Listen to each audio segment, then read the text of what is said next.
All right, good evening. My name is E.R. Anderson. I'm the executive director of Charis Circle.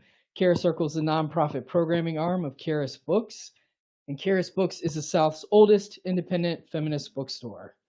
We are really honored to be here with two Atlanta educators, Dr. Gholdy Muhammad, in conversation with Dr. Bettina L. Love. Yes.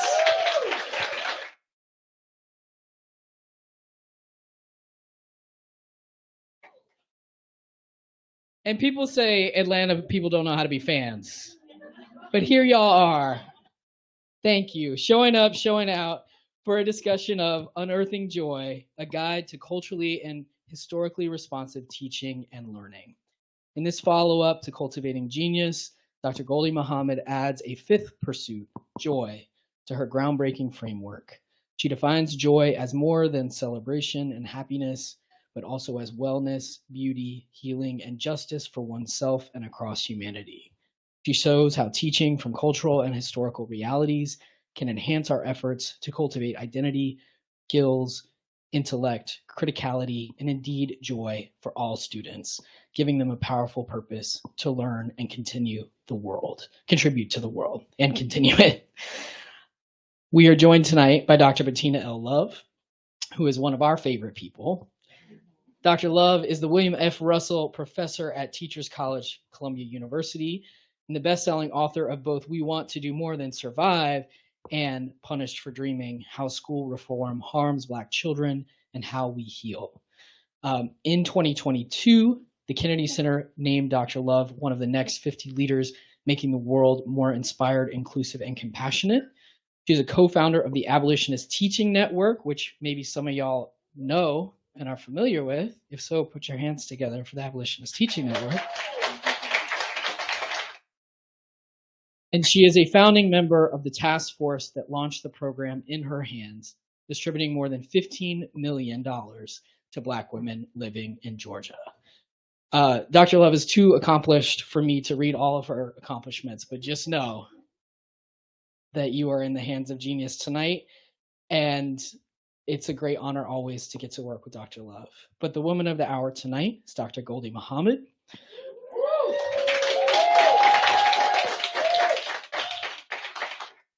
She's a professor of curriculum with a focus on literacy, language, and culture. She has served as a classroom teacher, literacy specialist, school district administrator, curriculum director, and school board president.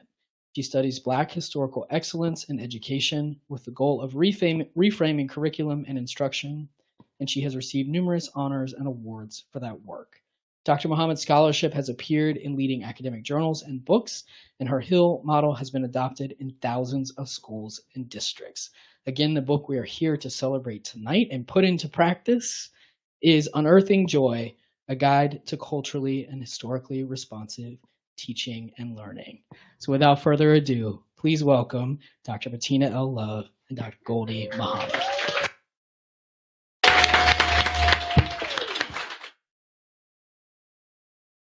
Thank you all so much for coming out tonight. It's wonderful to see everybody.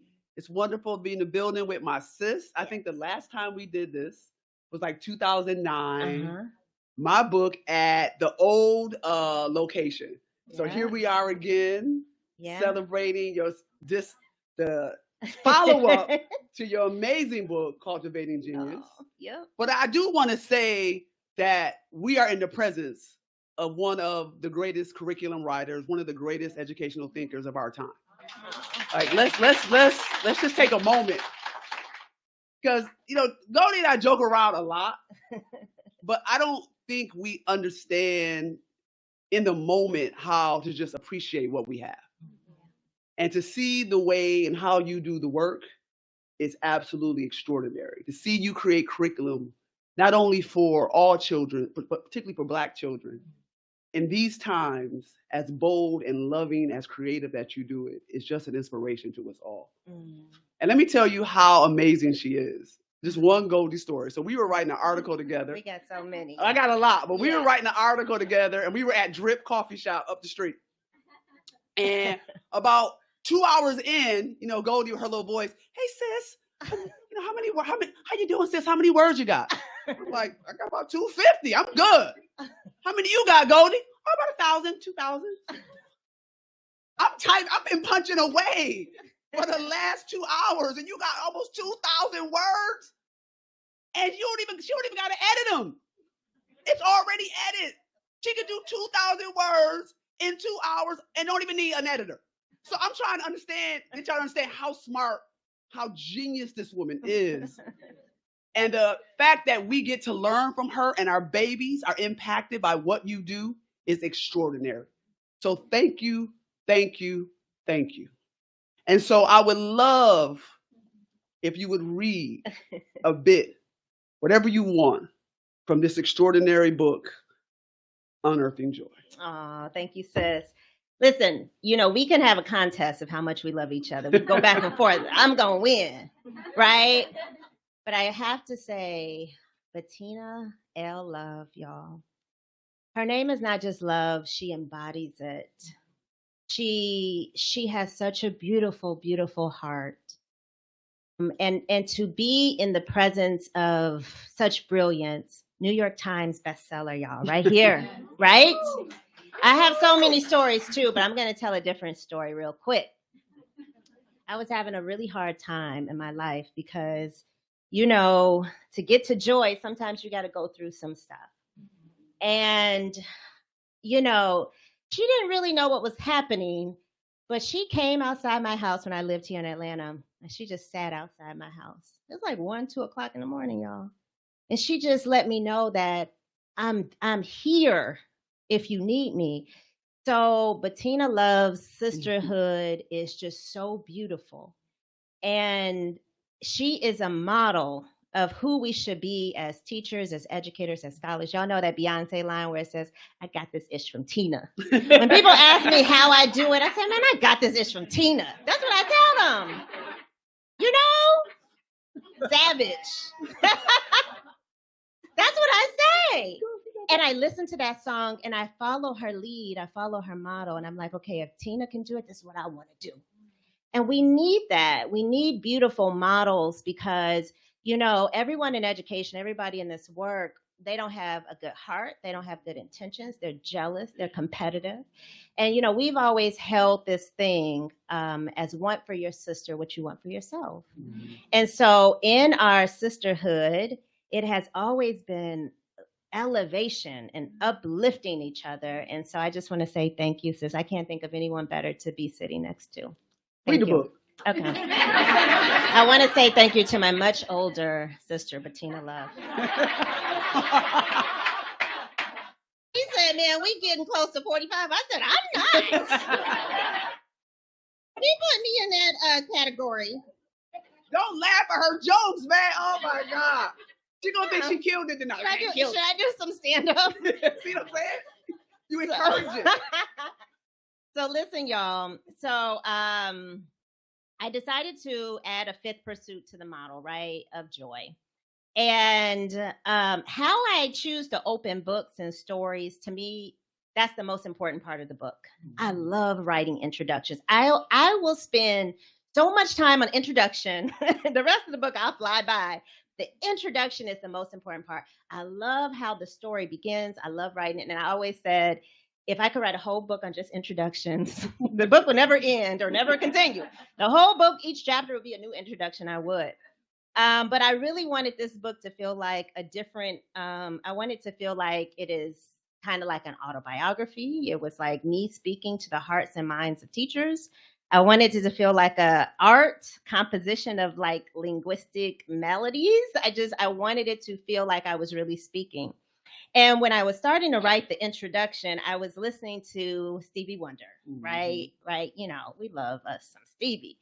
I feel like Stevie helps me to understand theory. He helps me to understand humanity and just the world through his music. So I'm listening to the song Black Orchid, which was a song that really embodies the beauty, the essence of Black women. Because if we're going to get this thing of education right, we should listen and center Black women, right? So he wrote this song. Well, he didn't write it. Black woman wrote it, but he sang it. And he wrote it he sang it for an album called The Journey Through the Secret Life of Plants. So, he's singing this song for a soundtrack for a documentary that he couldn't see. And the whole album is about sounds and flowers growing, right? He didn't care. That's not pop music in the late 70s. He didn't really care about album sales. He cared about humanity. So the whole album is about the earth and the sounds of flowers, the sounds of the earth is so beautiful. So I'm writing, I'm crying. I'm writing, I'm crying. It's really hard to get through the introduction. So I want to read a little bit from it, and then we'll get started. Now, these are some lyrics in the song. So this is what inspired me to write this. A flake of snow within a storm, a new day waiting to be born in a world with need for change. A touch of love in fear of hate, a rushing wind that's asked to wait for the promises of rain. I remember this exact moment when I was introduced to Stevie Wonder's album, Journey Through the Secret Life of Plants. I was instantly enthralled, as if he had created a gift just for me. Yet I knew Stevie had created Stevie. I laugh every time I say it like I know him. I'm like, Stevie. What's up, Stevie? This is why I don't read my books. Because it's like, man, I should have changed that to Mr. Wonder. So I might read with some edits. Yet I knew Mr. Wonder had created something special for the whole world to receive. I thought a whole album dedicated to plants and gardens. I was intrigued and drawn in by the music. Some songs were instrumental, illuminating the sounds one might imagine when watching plants grow. I remember closing my eyes and imagining what flowers would sound like as they grew tall, as they bloomed. Perhaps I was connected to each track because my name, Gholnecsar, means sharing flowers and comes from Persian roots. I like to believe that we often become our names. I was captivated by Stevie's intentional departure from the more typical music with this album. I thought about the genius of artists who use their creative sensibilities to stretch beyond standards and the limitations of the mind, beyond practices that have been normalized. He didn't ask for permission to disrupt music standards. Nor was he motivated by album sales. He was instead motivated by humanity. It is that humanity that gave the world and me the sounds, movements, and embodiment of plants, flowers, and growth. It was just what the world needed then and what the world needs now. When I listen to each chord and each sound, it feels like joy. And not joy that is merely celebratory or fun, but joy that brings calm and ease, joy that radiates peace. I feel beauty, and my senses experience the aesthetics of a world that sometimes moves so quickly that we humans forget to pause and observe. I feel the earth and humanity at the same time intertwined. And so that really became the start of the introduction and the motivation and the inspiration with the book. A little reading circle, get a little carpet time. I'm up here ready. Thank you for that. Yeah. Okay, so I got a lot of questions, and we're going to open it up around 8:15 for questions from the audience and the folks who are at home. But I really want to start with, you write this amazing book, Cultivating Genius. Mm-hmm.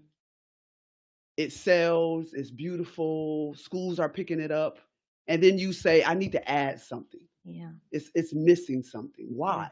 Yeah.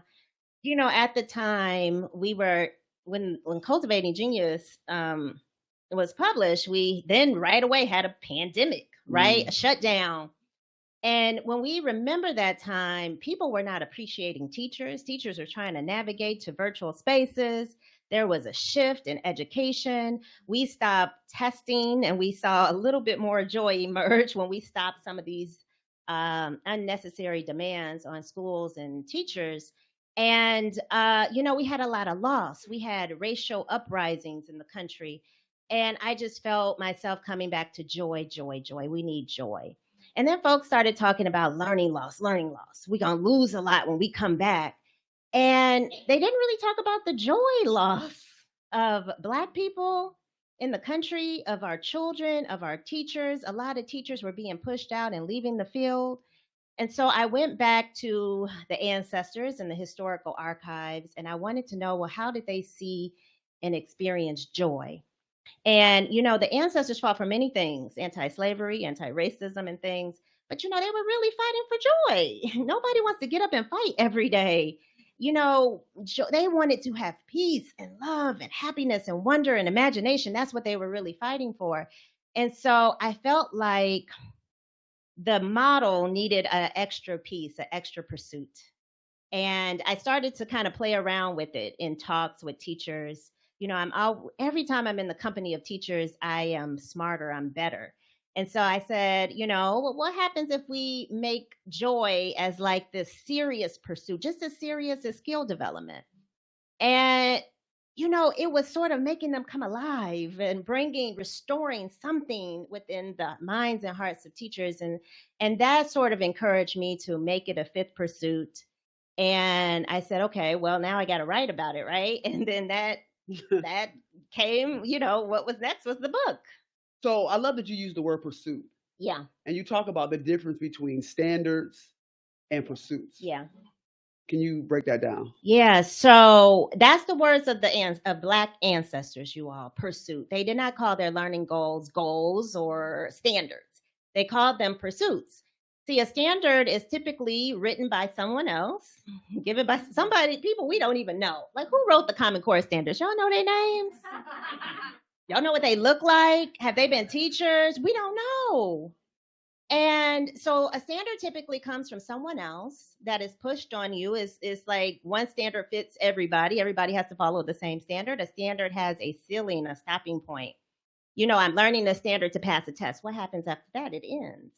I'm learning the standard to graduate, to get into college. What happens after that? It ends. But a pursuit is ever going, ever evolving. I'm learning this pursuit to pass a test, to graduate from my life, right? It's more purposeful. It's more connected to self-empowerment, self-determination.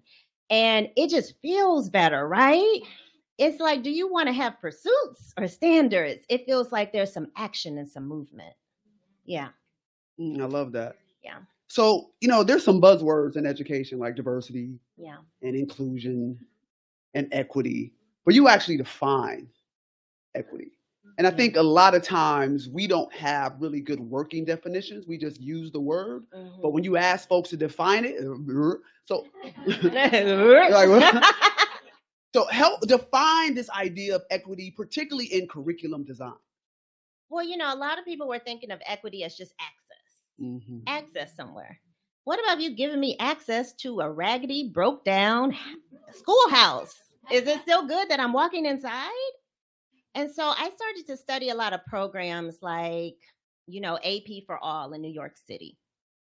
And they basically said they're going to give every child access to AP classes. Regardless if you test in or not, you can take an AP class. Now, you can't get credit for it, and you cannot take the test to sort of, get the credit, but you'll have access to the learning. And I said, well, why not fix the AP entrance exam or the criteria to get in? I mean, the SAT did it with the adversity score. They said, well, if you experience adversity as a child, we're going to tack on some bonus points for you. Why not fix the test? So this idea of access became this sort of synonymous word with equity. But again, you can get somebody access to something and it still may not feel fully right, well, and healed. And then a lot of people were thinking of, equity as just adding multiculturalism or a character of color. But you can still teach that in very incomplete and jacked up ways. Just because you have a book featuring characters of color, that is not equity. So I define equity as like connected to freedom, anti-racism, anti-oppression, and all these things. And in curriculum particularly, you don't have equity unless you are teaching, measuring, assessing anti-racism, criticality, right? Anti-oppression. And you have curriculum that's designed around the humanity of our children, the identities, the liberation of our children. That's when we start to have equity, when we start to fix the system and the curriculum and the instruction that, again, goes beyond just multiculturalism and excess. Why is multiculturalism not going to fail short every time? It's because it's not enough, right? We know, like, even having diverse hires and just hiring people of color and then not supporting them. not giving them sabbatical. Listen, don't let me get on my sabbatical kick. Whoever listening, y'all, I feel like I'm about to be on the corner. Sabbatical, somebody, please. How much work a sister got to do? Right. But it's just like that. It's like you hire them, you get the book, but then you don't provide the support. You don't teach other people this is how you love and support people of color. And so just adding multiculturalism in the curriculum is not enough if you don't know how to teach to the genius of the people you're teaching about, to teach to their liberation, their joy. I mean, how many times did we learn about Black people and enslavement and did not learn the joy of the people? How we loved on ourselves, how we provided healing and wellness, how we took care of each other and other people. We didn't learn about our joy. So again, multiculturalism is not enough if you don't really know the culture. And I mean everything about the culture. You cannot just know our pain. And so we really fall short with that literature if we're not also teaching teachers how to study culture, how to study the genius, the consciousness of the cultures, the history of the cultures, the joy of the cultures, the intellectualism of the culture. How did this culture contribute to the greater good of society and all these things? If we don't do that, we're just providing, like representation or a look, just a check off box. Oh yeah, we got books featuring people of color, but we're not teaching them in accurate and complete ways. Yeah, Malik got 5 apples. Rashid got 5 apples. Yeah. How many apples did they have? You're like, what? I'm glad Rashid is here, but like that. But that's what they be doing. So speaking of like the beauty, this book is filled with songs, it's filled with art, it's filled with other books. Now you low tech, but you got QR codes in here. Raise the roof. See what I'm saying? That's a raise the roof moment. You see what I'm saying? Yo, I did QR codes. You got QR codes. If y'all know me, that's like high tech for me because I just figured out PowerPoint and all that it can do. So just give us an insight into like your creative genius. Like, how do you put such a beautiful book together with these illustrations, these other books, the poems, the music, the reflection questions? I mean, it is gorgeous. Yeah, no, thank you, sis. Every time I write, I create a soundtrack. Y'all do that? Anybody do that, right? I had a dissertation writing soundtrack. I had some house music. It's time for the percolator. It was like all of it in. Chicago. And every time I write, I have a soundtrack. And so I was making a soundtrack for this for my writing. Like, I like to write to music. I don't like complete silence. I love to write to music. And I started to think, maybe somebody want to listen to these songs in the background as they're reading. So, I was really intentional about selecting songs with meaning that sort of align with the content of that chapter. And I said, okay. And I was working with Spotify a little bit at this time. And I said, okay, maybe we can have these QR codes. First, I had to Google what is a QR code. And then, I said, okay, we're going to have that. And then each chapter, I said, well, why don't we have some artwork in each chapter? And why don't we open with poetry? So, poets, first of all, artists are some of the best people in the world. That's right. Shout out to my husband, who's an artist and an MC. And, artists are the best people in the world. And artists help us to understand the most complex themes, topics, issues. If we want to understand something, we can go to scholarship or we can go to poetry, So I said, well, let's open with poetry. And because Langston Hughes has such a wealth of poetry about every topic, you name it, and I was reading I try not to read a lot of like research when I'm writing books, because I want to have my mind in my own space. But I read a lot of poetry and a lot of literary things. And so I said, well, let's open it up with some Langston Hughes that might match the content of that chapter. Let's have some primary source documents. Let's have coloring book pages. I really wanted it to be like this experience and an embodiment of joy. And it was just like the cherry on the top of the ice cream with I asked the musical artist, Pharrell Williams, to write the foreword, and he said yes in a day, and I was very thankful. Yeah. That was cool. Forward by Pharrell. I mean, okay, so Bettina Love wrote the foreword for my first book. I mean, who gonna follow Bettina Love? Pharrell. Pharrell. But you know, The most unproblematic rapper that we have. Thank you, Pharrell. Ain't got one scandal. Good man. Good man. Well, you know, and Good thank man. you. Shout out to Pharrell's mother, Yes. who is a big supporter of the work, and she's an educator. And you know, I'm thankful for her and the relationship with the work and the work that he's doing in Virginia Beach with his school. And yeah, so that worked out nicely. How do you want educators, like speak to the educators in the room? How do you want them to take up your work? Well, you know, I want them to do a lot of self-reflection first on these 5 pursuits. We cannot teach identity if you don't know who you are as an educator, if you haven't done the self-work, right? And if you don't know the genius of who you are and your cultures and your people. And you cannot teach skills if you do not have the skills. I'm just going to say that. And do not teach writing if you hate writing. That's what a teacher told me. Like, I hate to write. And I'm like, but you teach writing. We're going to have to get that together, right? You think the children don't know that and feel it? You cannot teach intellectualism if you don't read, write, and think. If you don't cultivate your own genius, how are you going to do that for a child? I tell teachers, do the self-work on consciousness and criticality, and, you know, and on joy. You know, if you don't have joy, sometimes our children need our joy. And, you know, one of my favorite MCs from Chicago, his name's Taiwan Davis. He says every time he writes, it's a conversation with him and God, and the rest of us is just eavesdropping. Mm-hmm. And I feel like that's how I am when I teach. If my undergraduates don't seem to have a lot of joy, it's like it's just me and God and y'all eavesdropping. But it's helping me retain my joy, because sometimes whoever you're teaching, their energy might not be given to you.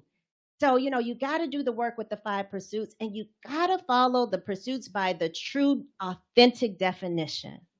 You know, people there are some people who would take my model and say, well, I just want to teach some parts of criticality, or criticality is critical thinking. No, it's not. It's critical thinking about power, justice, humanity, you know, anti-oppression. And so, you know, every time you write something, and since I know it's like this for you, people try to manipulate the words and the meanings to try to make it comfortable for them. They do that with joy. They do that with identity. They do that with criticality. So I tell the teachers not only to do the self-work across the 5 pursuits, but be authentic for how the work is written, and try it out. Like, you know, the model in many ways is a disruption of everything in education we've seen since the 1600s. Since the 1600s, we have been teaching, measuring, and assessing skills only. And now I'm saying, well, bring in identity, bring in intellect, bring criticality and joy too. And they say, well, is it too much? And I said, is what we doing working? You know, it's unethical to keep doing the same thing that has not worked for children. It's unethical. And, you know, my model was never designed to replace excellence. The problem is we haven't fully had excellence. And so I know it's a disruption, because we've been sort of trained and educated to just cultivate the skill development of children. And I just read that in the nation's report card, the NAEP data, our scores are looking like what they look like. Since that's such a beautiful ring, it is blinding me. It's like I gotta speak with one eye open.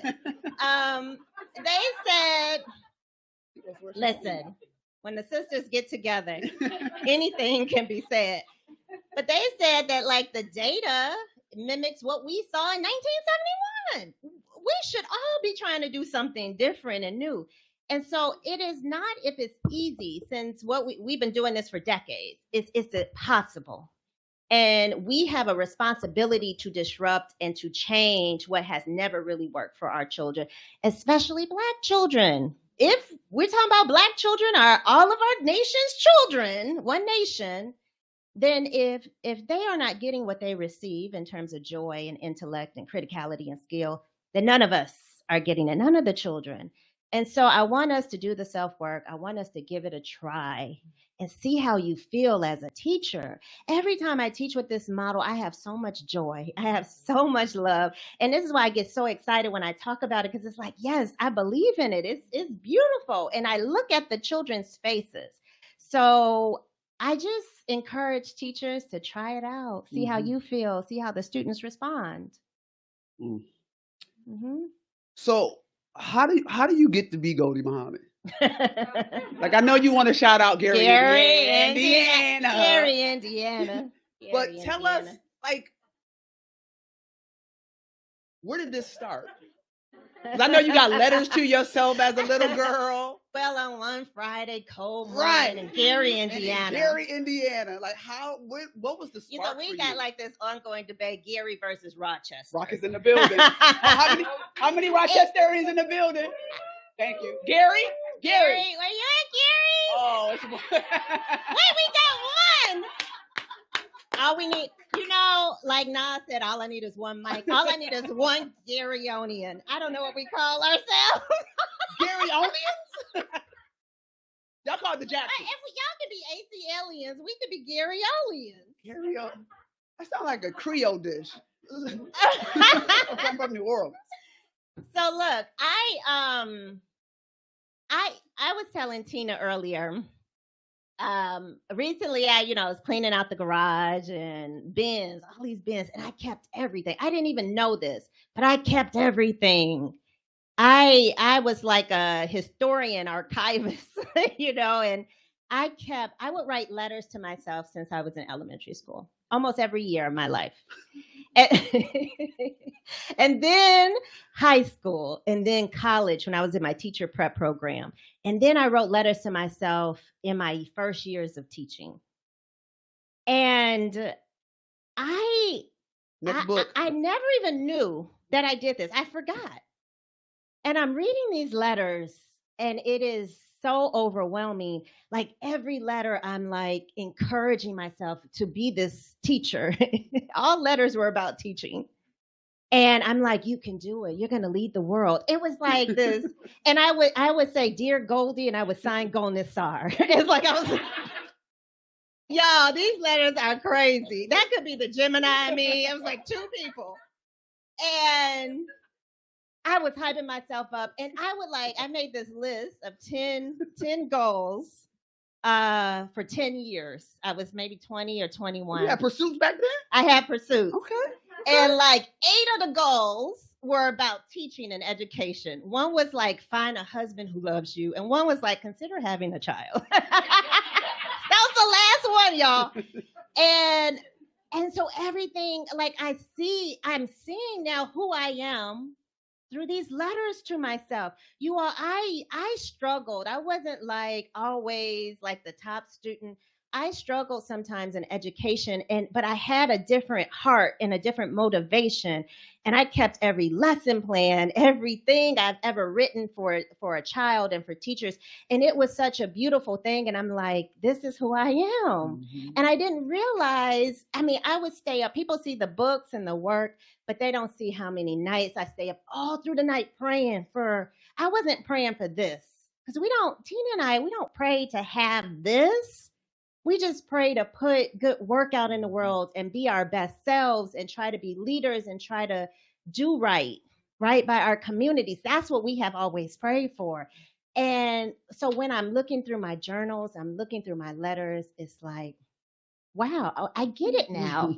I get it in terms of like why I am here and why I'm doing this work. And I'm so thankful that, Allah placed this something on me to do the work in education. I'm so grateful for it. So yeah, those are my letters. I think the next book should be them letters.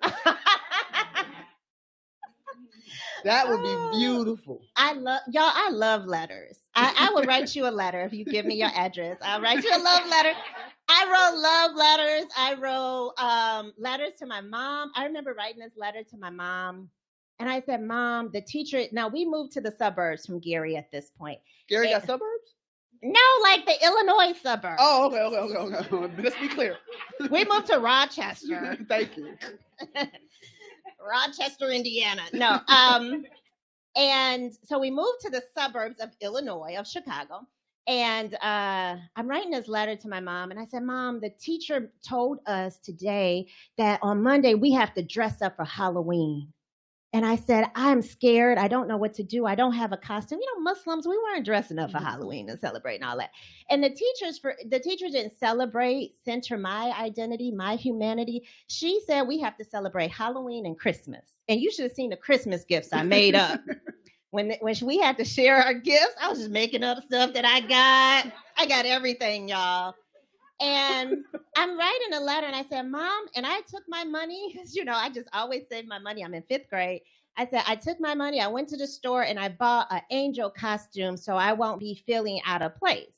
That's what I'm writing. And I said, Mom, and you won't believe this. When I got home, the costume was for a toddler. I said, I don't know what to do. I cried.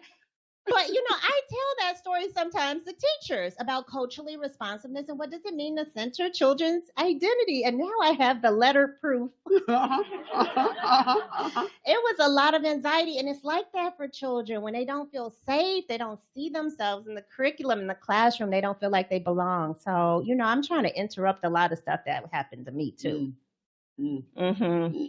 What size was that angel costume? It was a toddler.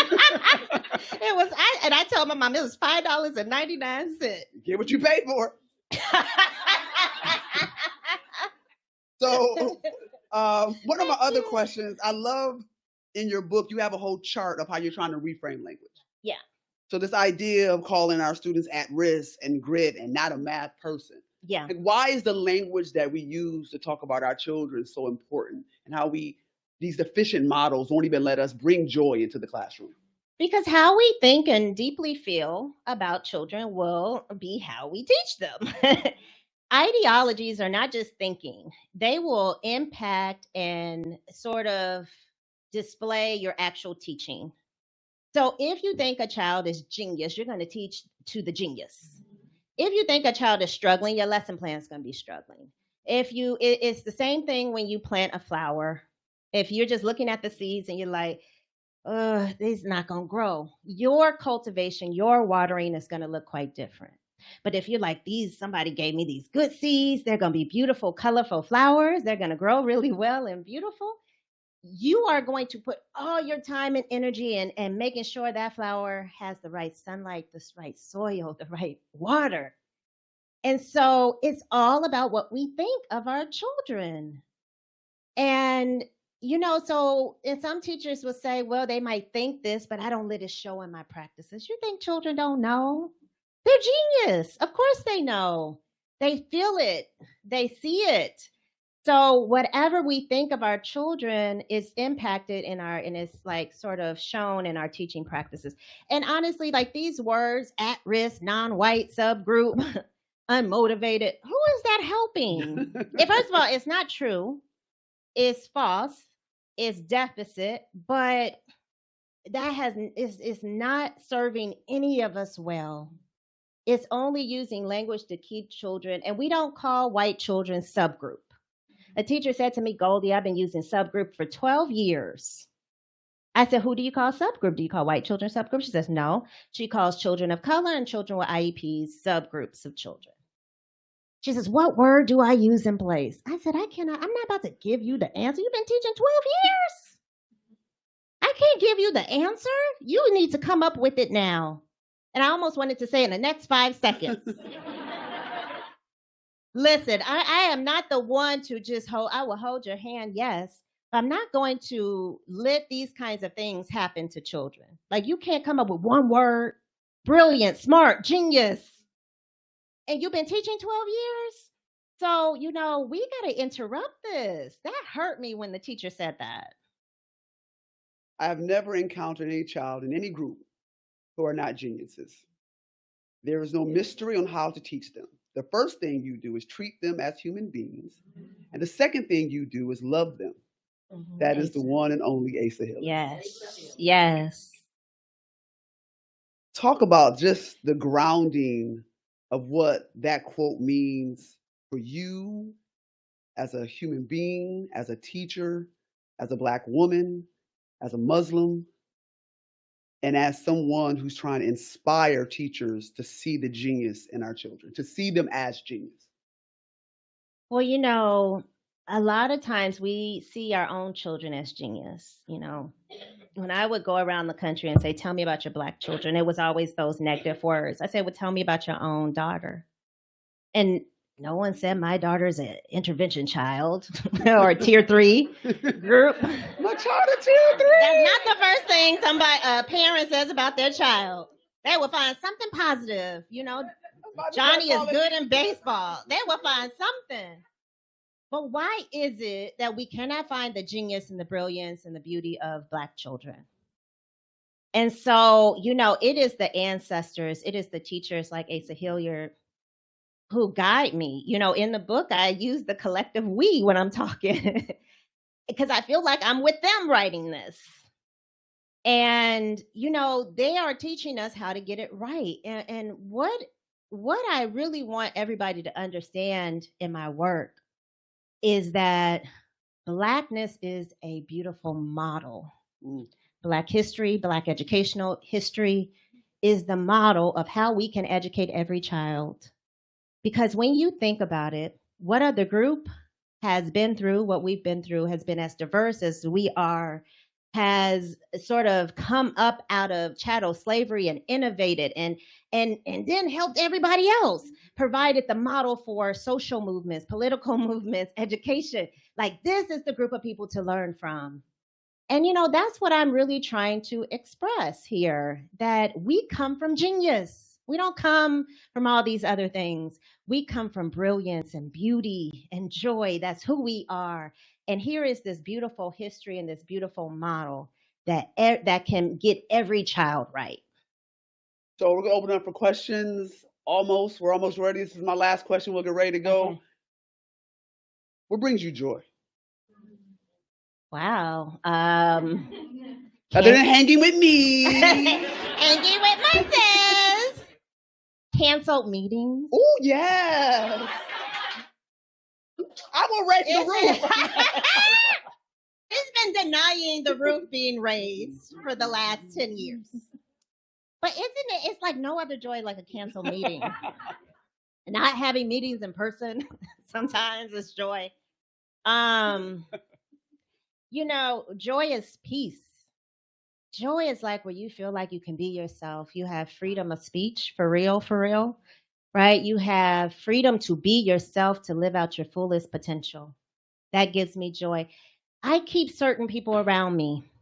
That's my joy too. My friends are smarter than me. I always keep smarter friends because then I'm learning. You know, Michelle Zoss from Georgia State, man, she would just walk into the room like, did you know that this building in 1927 was... You know, I try to keep like beautiful, very genius, like Tina and others around me. Friends that are not sisters and friends who are not competitive or jealous. They just want love for you. And, you know, they see like everybody getting some sunshine. You know, I say in the book, can you imagine if the sun was reserved for one group of people? It's too massive for it. You know, so I try to keep beautiful, the best people, the brightest, the most conscious around me. That gives me joy. Having a partner, a husband, doing this work with, like, I didn't realize how important it was. You know, so he read all my letters too. And so he had to see, wow, this is my wife. And he knows what he has to do as my partner to keep me.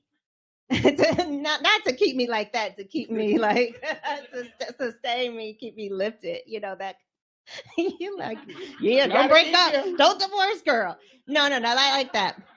So my beautiful family gives me joy, laughter. I love to laugh. I love music. I love to dance. I try to dance every day. Yeah, you dance? How often you dance? Listen, I got a mean two-step. Okay.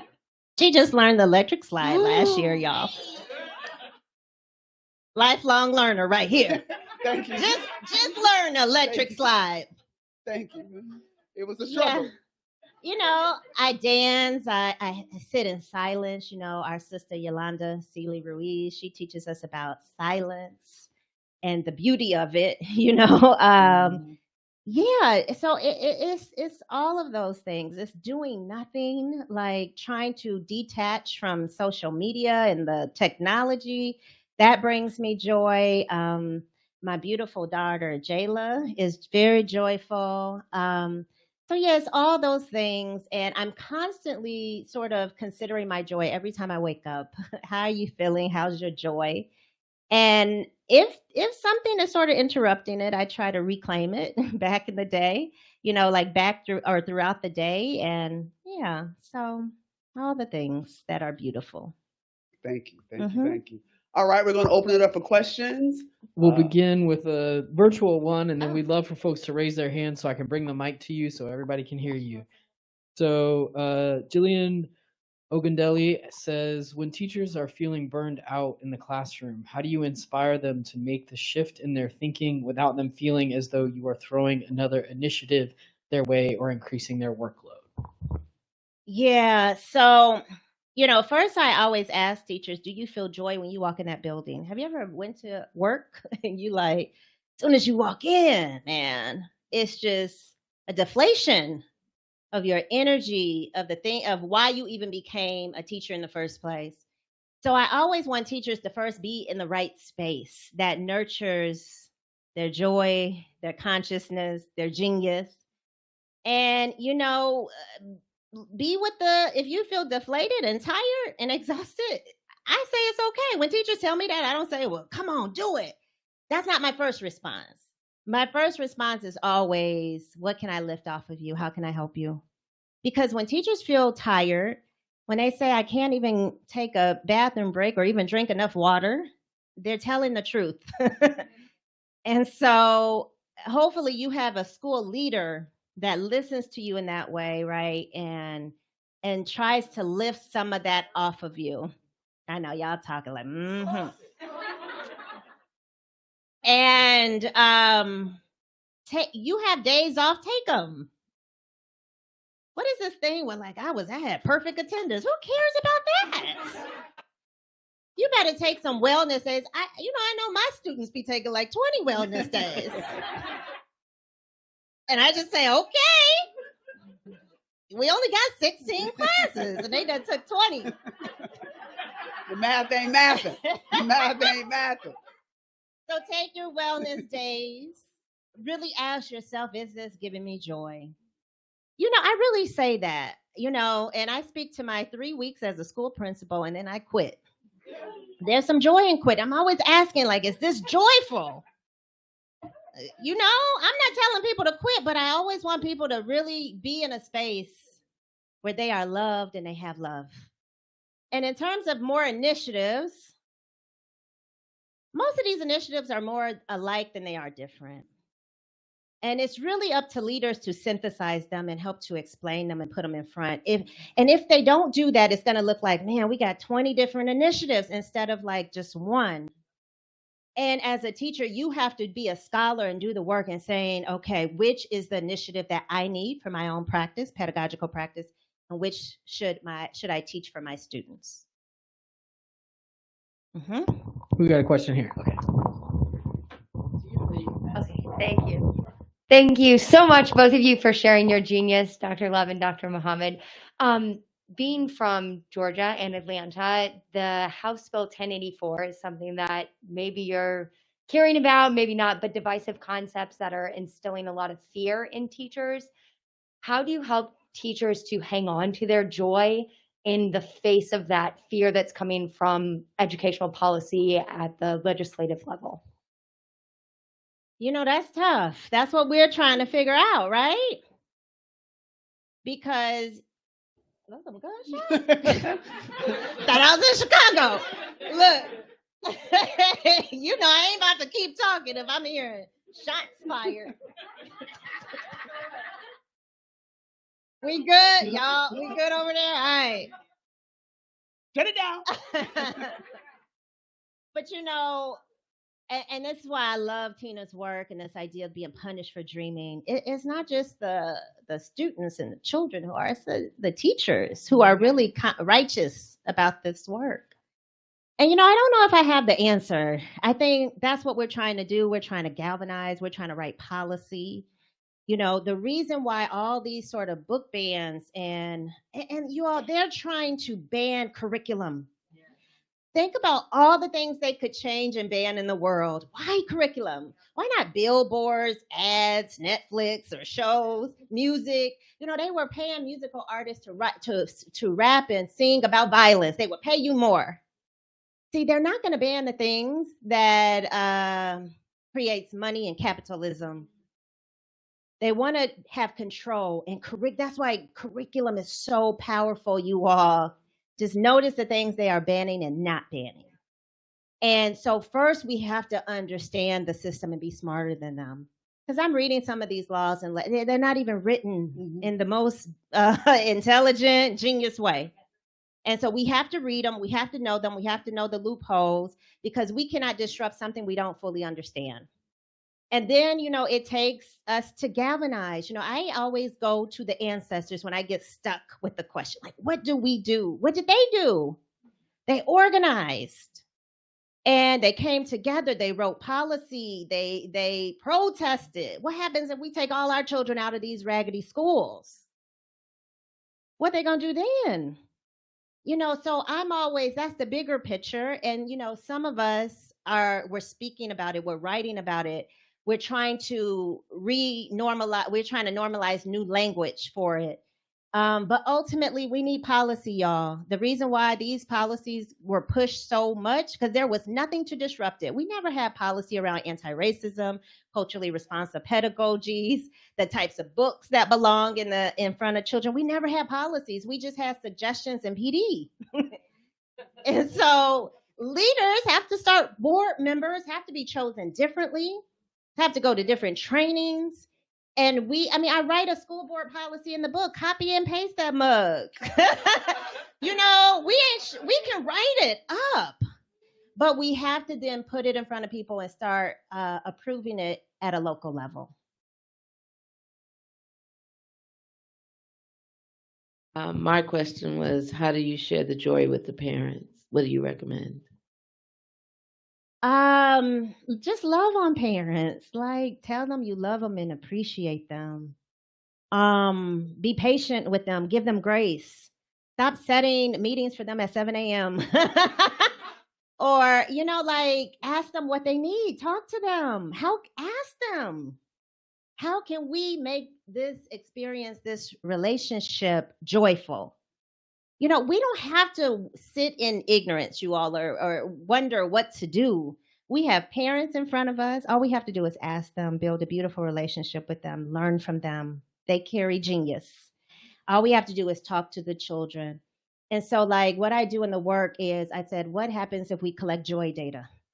How joyful was your experience as a parent with the relationship with the school? You can collect data on that and present it and put it on the school's website. Right? So talk to them, collect joy data with them, and ask them, what can we do to make your experience here with your child more joyful? So that's a question you ask directly to them. And then you listen and follow up and do the work. Don't just say, well, we collected data.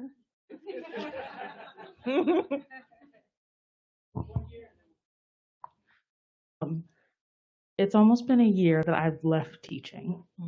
And the grief was a lot more severe than I expected. And it's been a learning experience. Do you have any words of wisdom of what to do with all that care and all that concern that just doesn't go away when you leave, but you feel even more like, now I'm not there. I can't bestow the care. I can't give the support. What do you say to someone going through that? Well, again, I'm always going to say it's a beautiful thing to know what we're feeling and to be able to verbalize it. That's a good and beautiful thing. Sometimes we know we feel some kind of way, but we don't know what it is. The next thing I would say is, education is so beautiful. And again, going back to the ancestors, what would they have said or done? Education is not just being in a public school, in a formal setting. If you have that in you, create the space. You do not have to walk into a space that already exists. Create the space in the summers, weekend programs, teach. You don't have to wait on to be hired as a teacher to teach. Give all that's within you, all the care, all the love that you mentioned, and give it to children. You know how many children there are? They're waiting for you, sis. Yeah, so do it. That was a word. Hi, you gave a workshop about teaching for social justice at Georgia State in 2018. Okay. And it was so inspiring for me that I later founded a company to do this kind of work, but in higher education for marginalized people. Oh, So I just want to say thank you Okay. for inspiring joy and all of the things that you're writing about. It goes so much further than you might even know. And my question for you is, I know that you do this work in terms of children and public education. What advice do you have as people reach, they move on from the K through 12 system and they go into, college and Other higher ed? industries, yeah. Yes. So first of all, shout out to GSU and my colleagues. They all came. Maybe we'll start a petition for me to come back to Atlanta. Yeah. So what? Something beautiful and interesting started to happen with the model. People at national parks were calling me and said, we want to think about this model for us. Medical doctors in Florida called and they said, well, what does this model look like in the medical field? Like when you're a patient, do you see yourself in the office? Do you feel safe? Do you have sort of like health skills to read what the diagnosis is, the treatment? And do you have knowledge of what the doctor is saying? Do you have criticality? And we know with healthcare, criticality, right? And disparities that exist. And then joy. You can have joy in a doctor's visit, right? So, and then like other fields like businesses and higher education, and a superintendent said, well, I'm using this model for dating. Because, you want somebody with skills. You want somebody with some joy. Have you ever been with somebody without no joy? They are, it's like a down keeper. Making you sad. You want somebody with some intellect, right? And who knows themselves. So, what's beautiful about this model that it does stretch beyond K-12.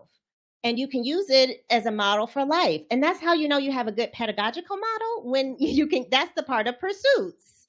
A pursuit means it stretches beyond K-12.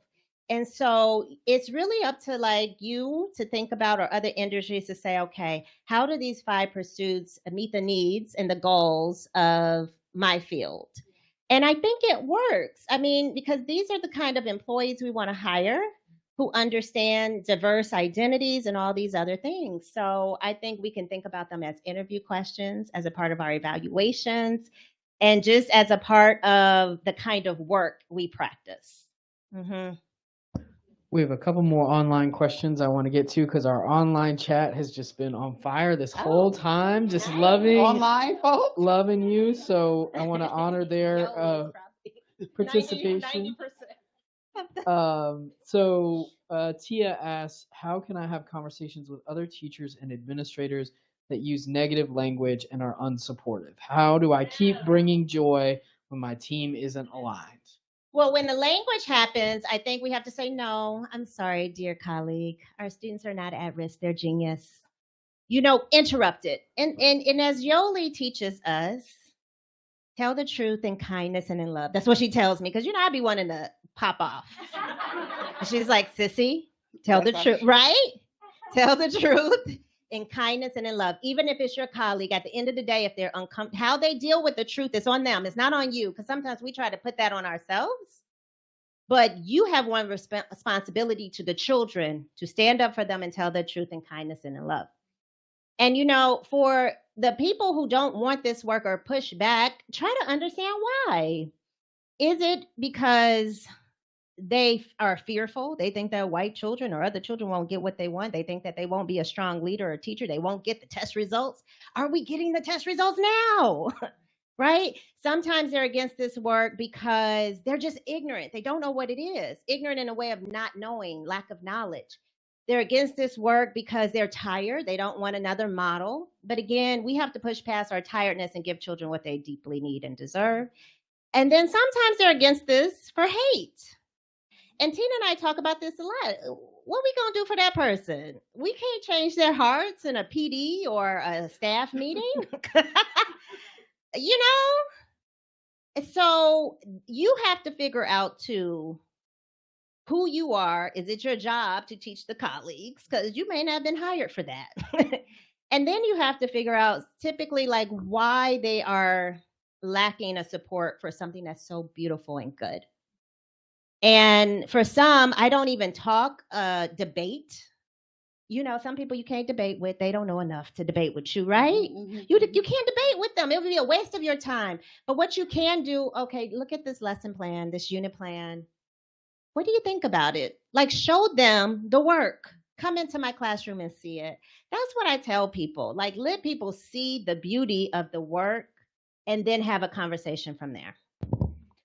We have a young person in the house. I'm a current senior in high school at Berkeley Carroll, and I'm passionate about pursuing education in the future. Yes. Do you have any general advice for me? This is from Jackie Sannett.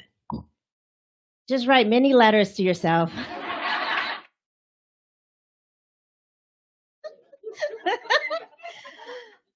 And then by the end of college, see what those, just synthesize and code the letters and see if it's still for you. You'll know.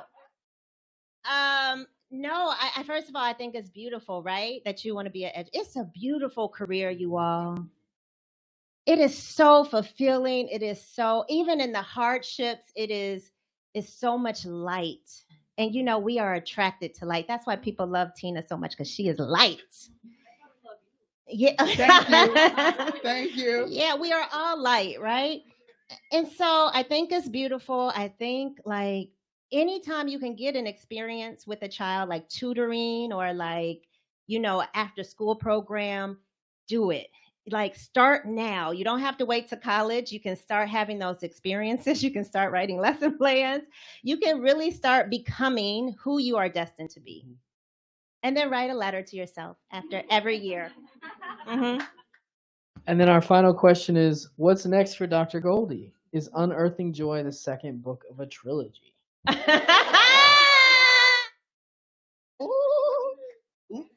don't know. I don't know why I'm looking at you to answer.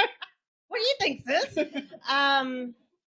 So, you know, initially, first of all, what's next is always rest and water. That is always on my next thing to do. It has to be, because that's the only thing, and prayer, like, you know, first prayer, because those three things sustain me and keep me going. In terms of the work, you know, it was supposed to be a trilogy. The third book, should I say the title that I'm thinking? I don't know. It's Atlanta. We in Atlanta. It's Atlanta. We in Atlanta. No, so it was going to be like, or it can be, I don't know, like igniting justice. And so it's sort of keeping with those verbs to start. And it was more like what happens as a district, as a school when we adopt it. And so it was going to take more of a leadership policy lens. And so that can possibly be the third book. I don't plan like that. I listen to my body. When my body tells me to write a book, I write a book. And so, not saying anything right now, my body, but tomorrow might be different. I'm hoping to put out a curriculum. That's like my passion project, my joy project. Because going back to Tina's question, like what gives me joy? Writing curriculum. I imagine this is like what artists feel like when they paint, or write. My husband when he's writing rhymes or something, you know, artists and singers when they write songs. That's how I feel when I write curriculum. I just feel like it is my canvas, it's my artwork. So, the goal is to have a curriculum, like a K-8 curriculum, hopefully in the next year or two, and which has and embodies the 5 pursuits. And that will be, available to teachers in schools. So that's one of my projects. And, I just want to be open. I had a nickname before I left Atlanta called No Goals, Golds, right? I said, I have no more goals. And it wasn't that I didn't have any more goals, you all. No goals, golds was a way of saying I'm ready to receive whatever comes and just be open for it. So what comes next, that's up to God. And I'm just trying to be open enough to receive it and to follow. And so I don't know, and I'm excited, just like you are, to find out whatever it is. Thank you. Wonderful.